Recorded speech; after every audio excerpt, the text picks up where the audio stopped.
নমস্কাৰ ভিডিঅ' মানে দুটামান কথাৰ কাৰণে মই ভিডিঅ'টো মানে বনাব লগা হৈছে। তাৰমানে সেইদিনাখন এগৰাকী আছিলে সুমি শইকীয়া, কোনো প্ৰফাইল পিকচাৰ নাই তেওঁৰ প্ৰফাইলত, আৰু ফেচবুকতো খুব আহি পেলাই যি টি কমেণ্ট দি থাকে। ফেচবুকৰ পৰা তেওঁক ব্লক কৰি দিলোঁ। তাৰপাছত এতিয়া আকৌ ইউটিউবত আহিছিলে। ইউটিউবতো অলৰেডি তেওঁ মোক যেতিয়া এক্সিডেণ্টটোৰ ভিডিঅ'টো বনাইছোঁ তেতিয়া তেখেতে কৈছে ব্লগাৰ বাইক চলাই পেলাই ভিডিঅ' কৰাৰ মজাটো পাইছে। মই হাতেদি ভিডিঅ' নবনাওঁ, মই হেলমেটত কেমেৰা লগাই লওঁ। গতিকে তেওঁ মানে ধৰি লওক বস্তুটো যেতিয়া বুজি নাপায় তেনেকুৱা মানুহৰ ৰাখি লাভ নাই, গতিকে তেওঁ ইউটিউবৰ পৰা আঁতৰাই দিলোঁ।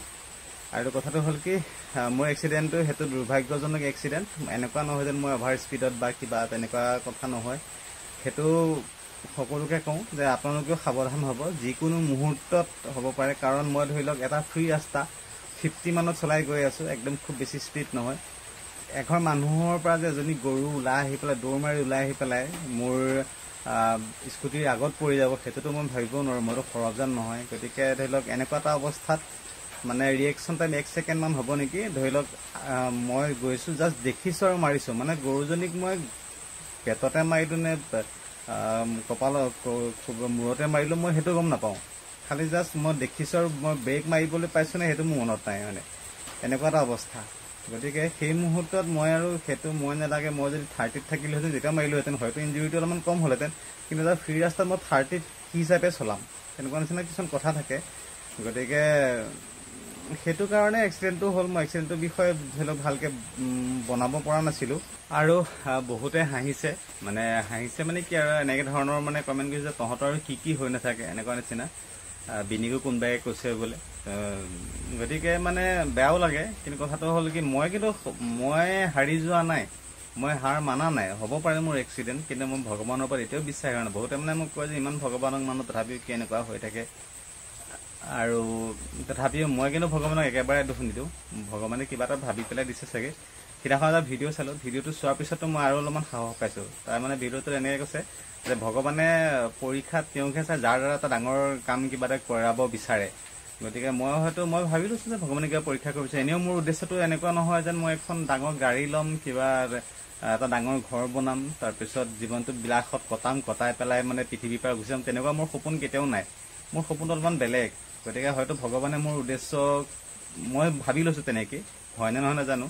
মোৰ সপোন কেনেকুৱা জানেনে? এতিয়া ধৰি ললোঁ মই সিদিনাখন যেতিয়া মই মানে ষ্টেচনত অলপমান অঘৰী জাতীয় মানুহ কিছুমান থাকে, তেওঁলোকে মুকলি আকাশৰ তলত ৰান্ধে খায়, তাতে এটা ডাঙৰ এটা পৰিয়াল।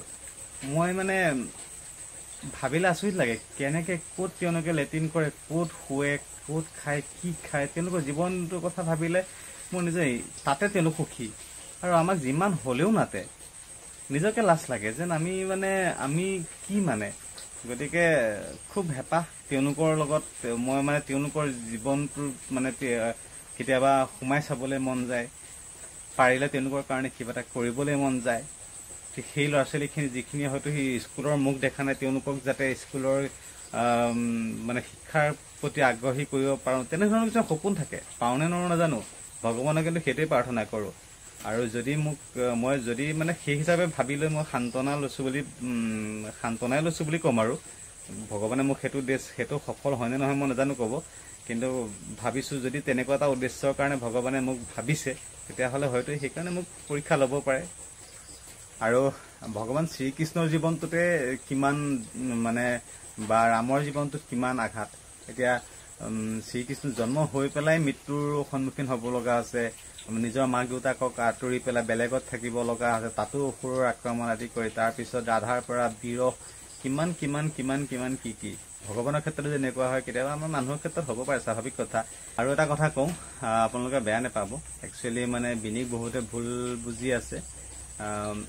মই মানে ক'বলৈ বিচাৰিছোঁ যে বিনিয়ে আজি 1 মাহমান আগতেই মোক সুধিছিলে আনাৰ কথা ইয়ালৈ। তাৰপিছত মই মানে আনাৰ কথা মই দুদিনমান কিয় থাকিবলৈ কৈছোঁ, কাৰণ তাতে ধৰি লওক বিনি যদি গা ধুবলৈ যাওঁতে পিমুৱে অকণমান কান্দে, তেতিয়াহ'লে তাতে মাহঁতে ৰাখিব পাৰে, মা বা দেউতাই। কিন্তু ইয়াত ধৰি ললেও মই দেউতা আৰু মই দিনটোলৈ ওলাই গুচি যাওঁ। গতিকে মাও আমাৰ ইমান সুস্থ নহয় ইয়াতে ধৰি লওক। গতিকে বিনিয়ে কোনফালে কৰিব। গতিকে মই মানে ভাবিছোঁ মই অকণমান কষ্ট পাওঁ বা আমাৰ ইয়াতে মায়ে যদি অকণমান কষ্ট মানে আমি চলি আছোঁ তেনেকৈ, কিন্তু পিমুৱে কষ্ট পাব নালাগে। মোৰ কথাটো হ'ল সেইটো। সেইকাৰণে মই মানে দুদিনমান অন্তত দেৰিকৈ মানে পিমুক যাতে অকণমান কষ্টটো কমকৈ পাওঁ সেইটো কাৰণেহে হেৰি কৰিছোঁ। আৰু এটা কথা, ভেকচিনৰ কথা বহুতে কৈছে ভেকচিন ইয়াতে ল'ব পাৰে। একচুৱেলি ভেকচিন আমি যেতিয়া প্ৰথমবাৰ দিবৰ কাৰণে যেতিয়া চেষ্টা কৰিছিলোঁ বহুত কষ্ট পাইছিলোঁ। মানে বিনি তেতিয়া তেজপুৰত যিহেতু আছিলে, ইয়াতে মানে কাৰ্ডখন বনোৱাৰ কাৰণে তাতে তেজপুৰত কোনেও দিব নিবিচাৰে। তাৰপিছত বহুত কষ্ট কৰি মাথা মাৰি শেষত যেনে তেনে তেজপুৰত দিব পাৰিলেগৈ। তেজপুৰত কোনেও দিব নিবিচাৰে, কয় য'ত কাৰ্ড বনাইছে তাতহে দিব লাগিব। তাৰপিছত আৰু বহুত খুজিলোগৈ, নিজে গৈও খুজিলোঁ, ভিডিঅ' বনাইছোঁ, কিন্তু তেতিয়া মানে কোনেও। গতিকে এতিয়া মানে যিহেতু ভেকচিন আছিলে তেজপুৰত, গতিকে আৰু সেইখন আৰু জেং কৰিব নিবিচাৰিলোঁ। সেইকাৰণে মই সেইদিনাখন পঠিয়াই দিলোঁ মানে। গতিকে বিনিক ভুল নুবুজিব, বিনিক বেয়াকৈ নক'ব।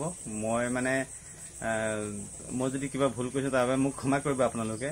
আৰু ভিডিঅ'টো সামৰোঁ আৰু মানে বাওঁহাতেদি যিহেতু কেমেৰাটো ধৰি আছোঁ মোবাইলটো, গতিকে মানে বিষাই গৈছে। আৰু যেতিয়া সুবিধা মানে যেতিয়া হয়তো আৰু সোনকালেই মই যেতিয়া জইন কৰিব হ'ব তেতিয়াতো বিনি আহিবই আৰু অলপ দিনৰ ভিতৰত। সেয়াই আৰু ভিডিঅ'টো সামৰিব ওলালোঁ, কথাখিনি জনালোঁ। কিবা যদি ভুল কৰিছোঁ, পুনৰবাৰ কৈছোঁ কিবা যদি ভুল কৰিছোঁ তেতিয়াহ'লে শুধৰাই দিব আৰু আশীৰ্বাদ কৰিব যাতে সোনকালে সুস্থ হৈ উঠোঁ। গতিকে সেই আপোনালোকৰ পৰা আশীৰ্বাদ বিচাৰিছোঁ আৰু আপোনালোকো ভালে থাকক, তাৰে কামনাৰে ভিডিঅ'টো সামৰিলোঁ। ধন্যবাদ।